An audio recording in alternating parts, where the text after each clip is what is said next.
Welcome to the NXT Podcast, your home for weekly NXT reviews and insight. The beautiful part of NXT is that when one dream ends, another dream begins. Find all of your NXT news, recaps, and analysis right here.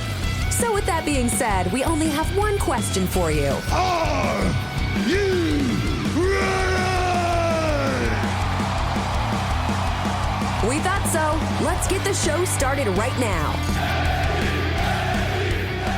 All right, folks, this is Memphis Mark coming to you from Mullet Manor, and we're going to do a review this week for NXT on August 15th. So let's see what we got. Of course, they're getting ready for their big event next week, which will be Heat Wave. So they start off with a tag team championship. That's right. We got Tony D and Stacks, Tony D, and going against Dijak, which is, of course, is a part of Schism. So they get the match to start the show off, and I like it.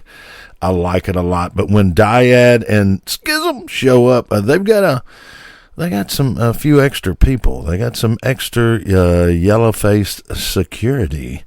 And so they show up, and then they're, of course, going to be a focal point at some point in time in the match. You know that.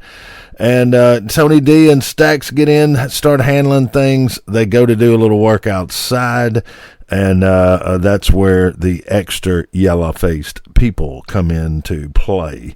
But before that, you got Tony D doing a hip toss over the top rope with, using Stacks as a actual weapon, and everything's going good until those yellow-faced people show up. And, they block it, cause a distraction. Ava's getting up on the outside of the apron, and that's when they turn the tide and catch Stacks. And they do a good working over on Stacks. And what is really funny is both the Dijak go to town on Tony D on the apron. Like, when he's just standing there waiting for a tag, they sucker punch him every which way.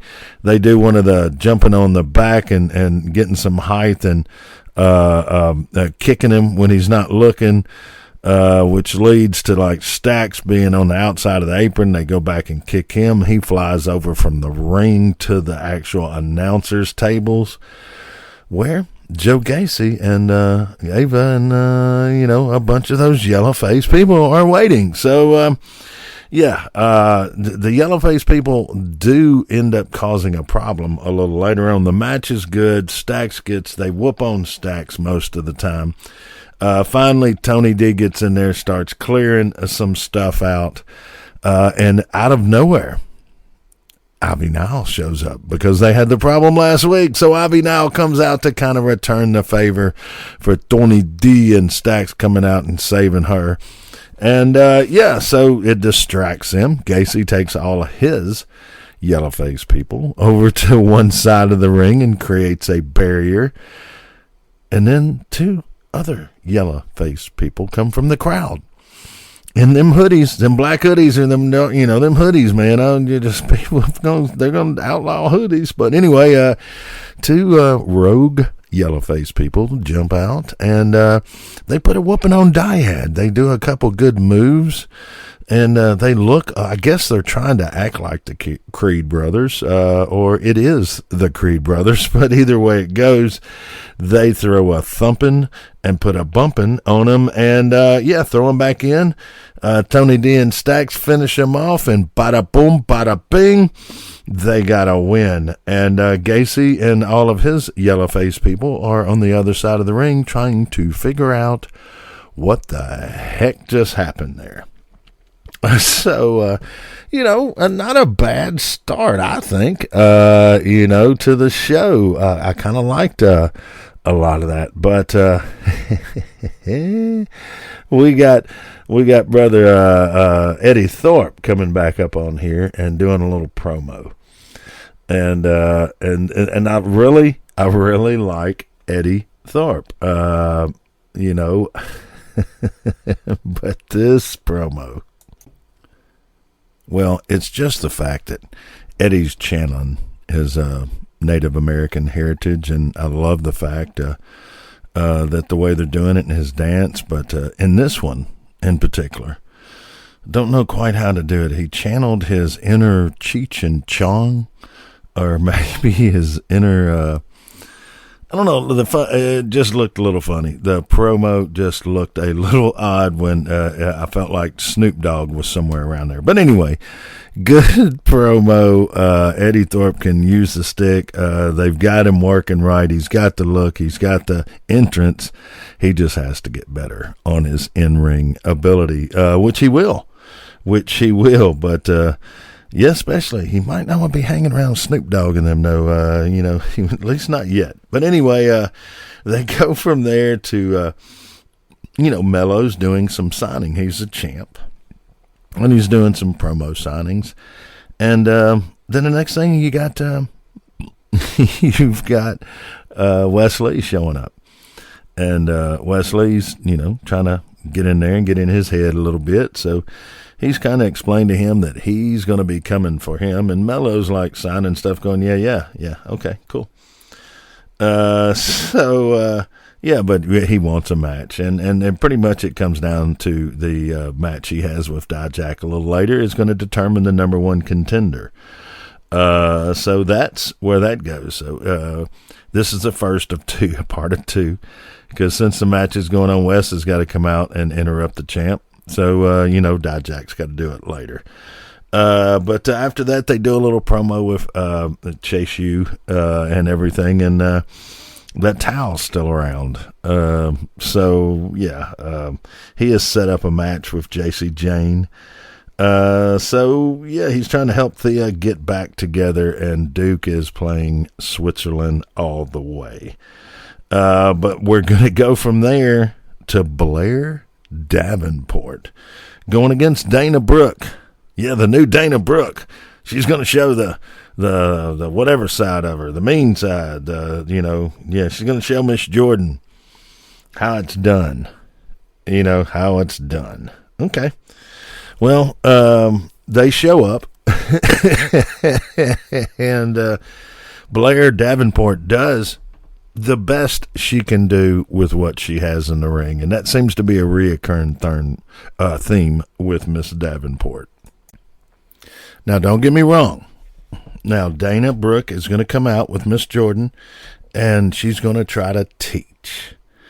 I think somebody should teach her a little bit more at first, though.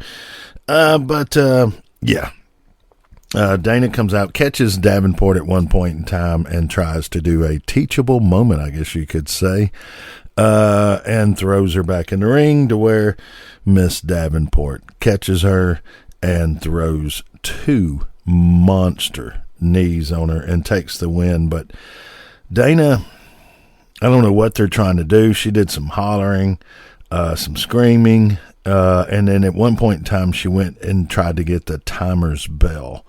And Jordan runs out and stops her and says, don't do it this way. And she's like, I don't care. But Jordan stops her. She goes back in. Of course, that's when Dana gets caught after. I mean, she did get a chance to roll Davenport up, but then Davenport, there was a few sloppy moves in here that Davenport covered up, and one was a clothesline that was going to go over the top rope. And she went straight down and went under the bottom rope and took a good kick. But, I mean, Blair is having to work with insufficient talent in the ring. And she hasn't had a chance to fully shine, I think. I mean, she did some good moves. She finally, puts this in the nail in the coffin is when she puts the one knee and then it picks her back up for the second knee and gets the win. But Jordan comes in to console Dana, and the look on Dana's face when she is touching her shoulder, I think, tells where we're going with this particular situation. And let's get Miss Davenport some good actual competition. But they're going to go from there. They got Mello, of course, still signing stuff. He's the champ, still signing stuff to your mama, to your grandmama, to your auntie, to your neighbor next door. And Yeah, and then Dijak comes out. So Dijak's got to make his point that I'm coming for you. And he's like, well, you better take care of Wesley. And yada, yada, yada. Okay. They're going to go from there to Drew Gulak with Damian Kemp and Mr. Dempsey with him. And he's going to go against Trick. And, of course, they're going to throw some stuff out on the way like he's carrying Mello's bags. I think it was Kemp that did that. So when Trick came out, he had to see it, and he kicked it to the side. But in this match, they got to finally let Trick shine a little bit. Gulak and Trick go at it, and Kemp's going to get the first shot at him, nail Trick one time he gets close to the ropes, and you think maybe a roll up, no, and then Dempsey suplexes him outside, and then throws him back in, no, and then Drew actually even caught once. It looked good. It was towards the first of the match. He caught him when they were doing jump overs is what I call it, but everyone's countering each other's move, and he caught him in midair and small packaged him up, which I liked.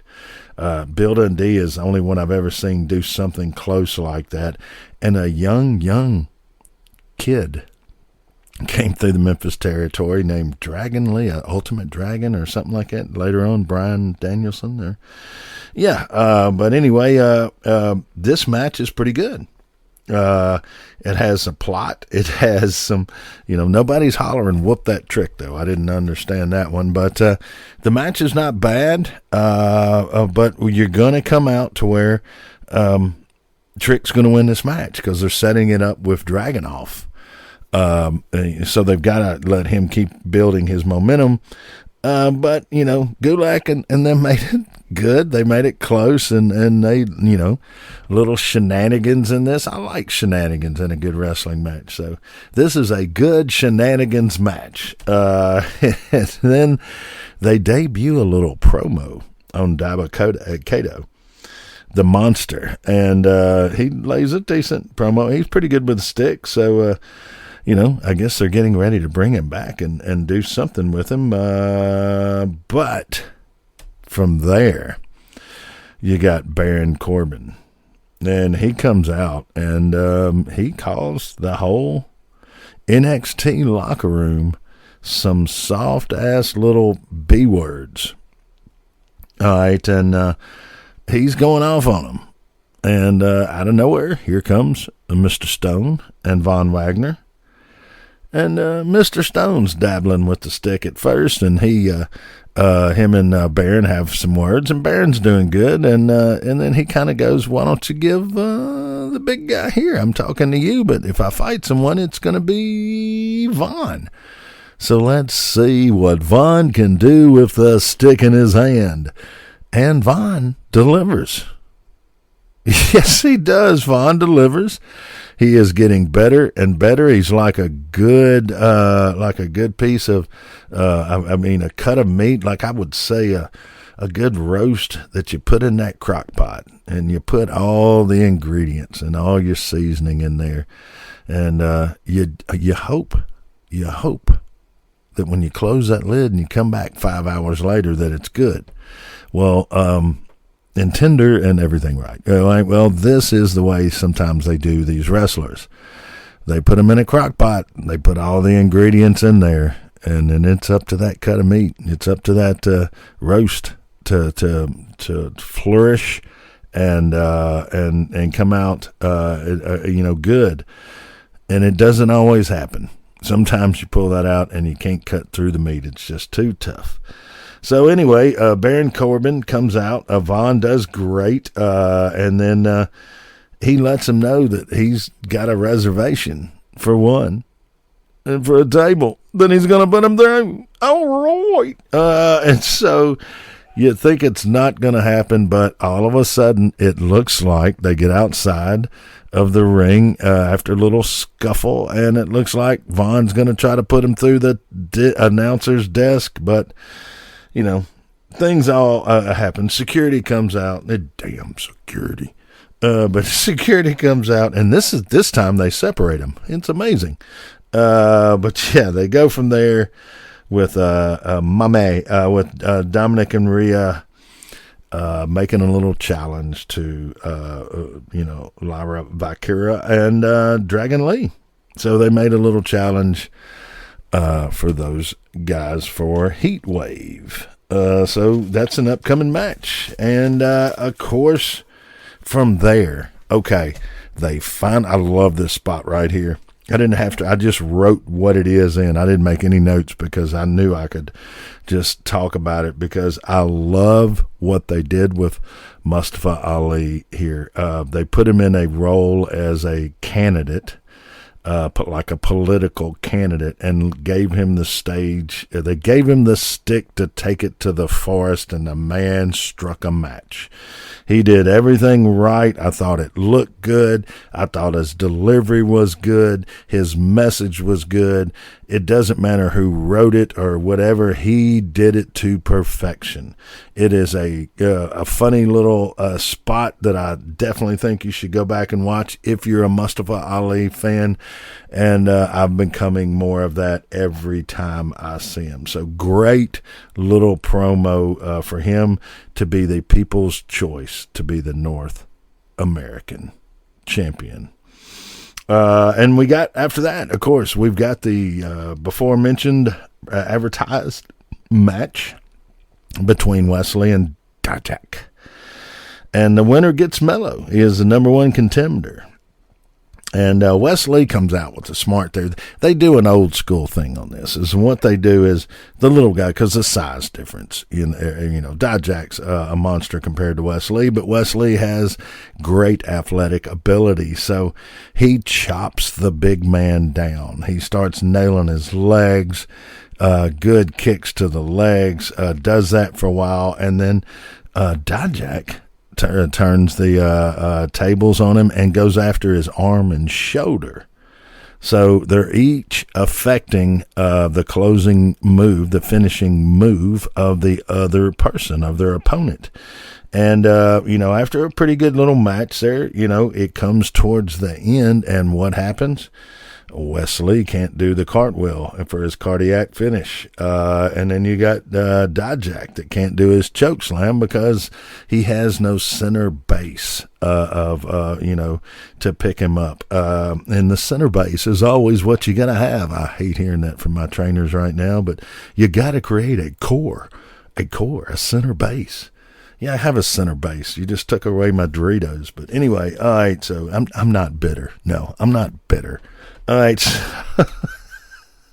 I'm trying to lose a little weight, and I'm not bitter. But anyway, the match is good. And look, Dijak does a suplex throw that was freaking great.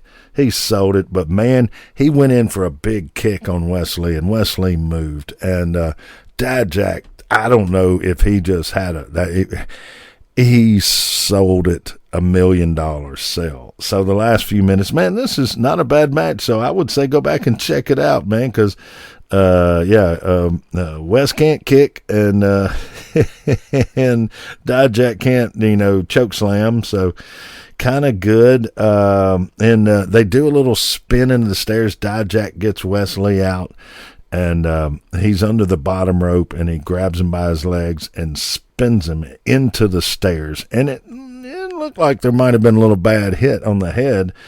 But then, out of nowhere, Eddie Thorpe shows up. Eddie Thorpe's standing there, and Dijak's like telling him, hey, because he's done thrown Wesley up into the stands. He's trying to take control of the match. And when he confronts Eddie Thorpe, of course, that little distraction causes a mayhem and malice. But Wesley comes diving over, does a great little move, throws Dijak into the steps, make a boom. He fall down and go boom. And, throws him back into the ring and gets the big finish to become the number one contender for the championship.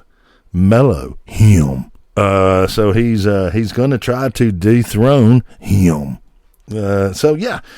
From there we got Valkyria and Dragon Lee going, oh crap, somebody noticed, and we gotta tag team these guys next week. And so Valkyria's trying to explain to Dragon Lee that they need to get on the same page, kind of like Mommy and Dominic. And I commend Dragon Lee with going, hey, yo, wait a minute, I'm married, I'm good. And she explains, no, just in the ring.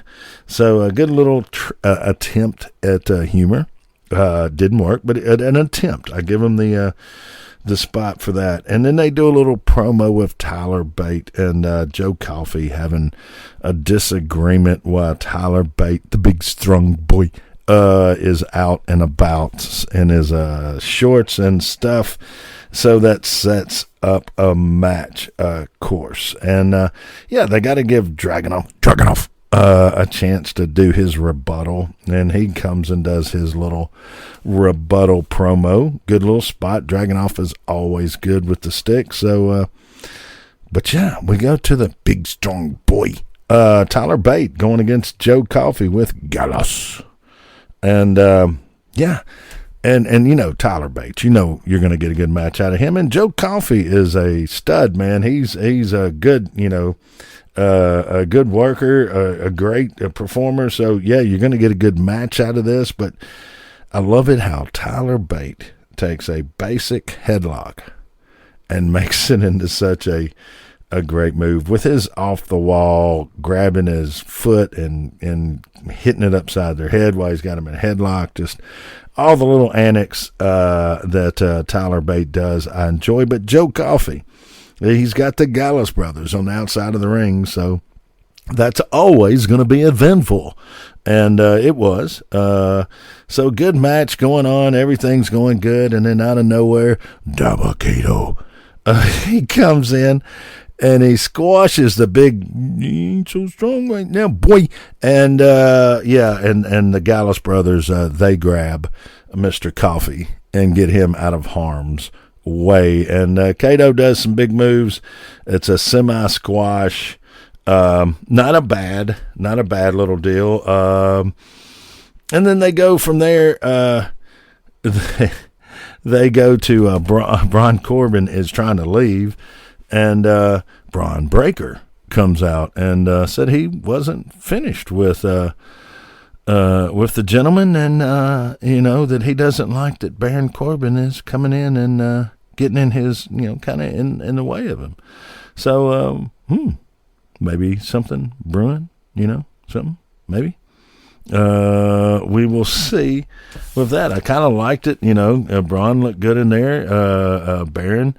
Baron is, recreated himself, and I can't complain. So anyway, they're, of course, going to have Nathan Frazier doing his little talk show, which is actually good. Nathan does a great job on that, to tell you the truth. And he's doing his talk show, building up the Heat Wave show coming up, and they have Noam Dar and Metaphor on there, and I could go through a lot of this. Kind of comical. They give him a button. Remember, like the easy button that some I can't remember which electronics company had that. Some store that used to be on commercials, but it was like, just hit the easy button. So they gave him a fraud button, and he punches it, and ticks people off. Okay, so that's setting up their match.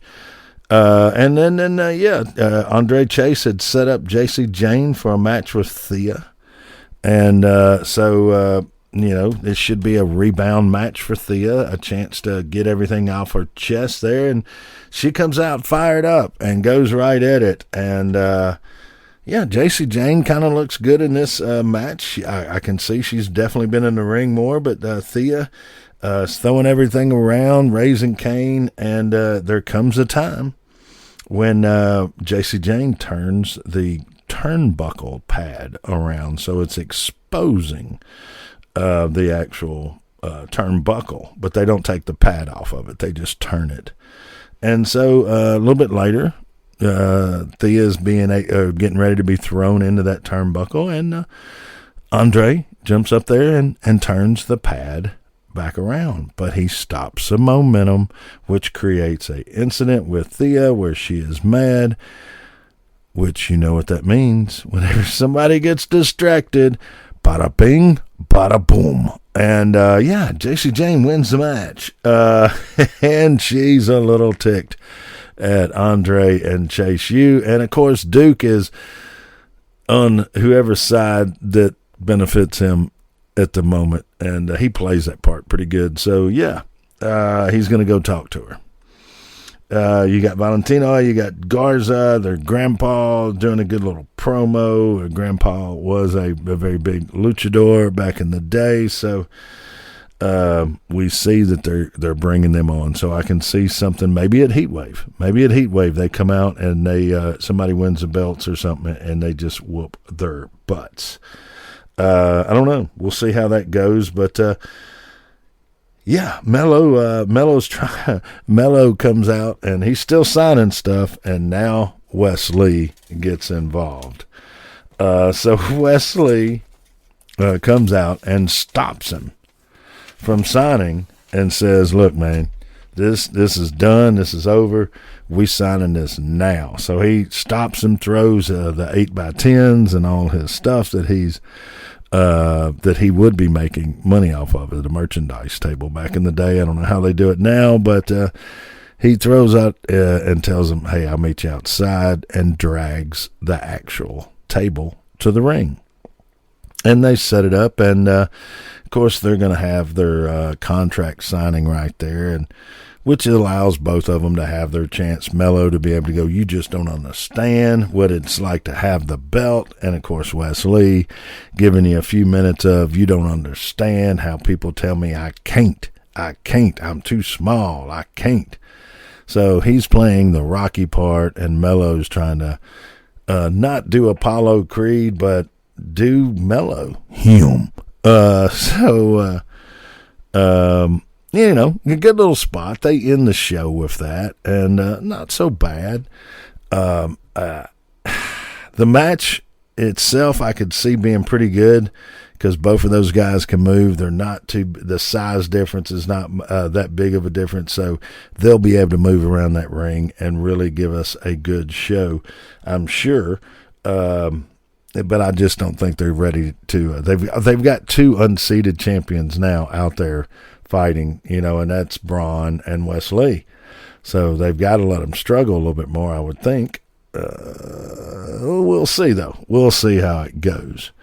But overall, the show, not bad at all. I like the Von Wagner spot.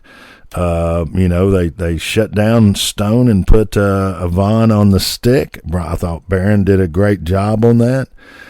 Not a bad show. This is what I call a building show. It's building towards Heatwave, of course, but it was a good building show. It's not going to give you everything that you would like your wow moments. It's telling you to tune in to Heatwave to get the wow moments. So, telling a story. Imagine that. Old Memphis wrestling, telling a story. Sometimes people say the younger people can't take a story because it takes too long. I disagree. I think everybody loves a good story. So, I don't know. We'll see how it goes, of course. But this is going to kind of end it for me, guys, because this is the review of the show. Now, I would go back and watch this show. I would kick back, grab you an adult beverage, and this is a good little spot to see what you're looking towards next week with Heatwave. But all right, guys, you have a great rest of your week. We'll be coming at you some more with a Collision review this week. And, of course, we have the Ask Justin show that's coming out. So, we got a few things, a few irons in the fire, folks. So I hope we're giving you some good material that you'll enjoy. But right now, guys, this is Memphis Mark. And, if you can, help some of these shelters out, do what you can if you can, and our hearts go out to everyone, of course, in the Big Island, everything that went over there. So yes, I'm going to add that on this week, and also spay and neuter, of course, always. But guys, this is Memphis Mark with a sad heart this week for all of my friends and family over in Hawaii. Y'all have a good day, and I am out. Thanks for listening to the WWE Podcast. Don't forget to subscribe on your favorite podcast app so you don't miss a show, or head to WWEpodcast.com. And for all of these shows ad-free, head over to patreon.com/WWE Podcast. Until then, we'll see you next time.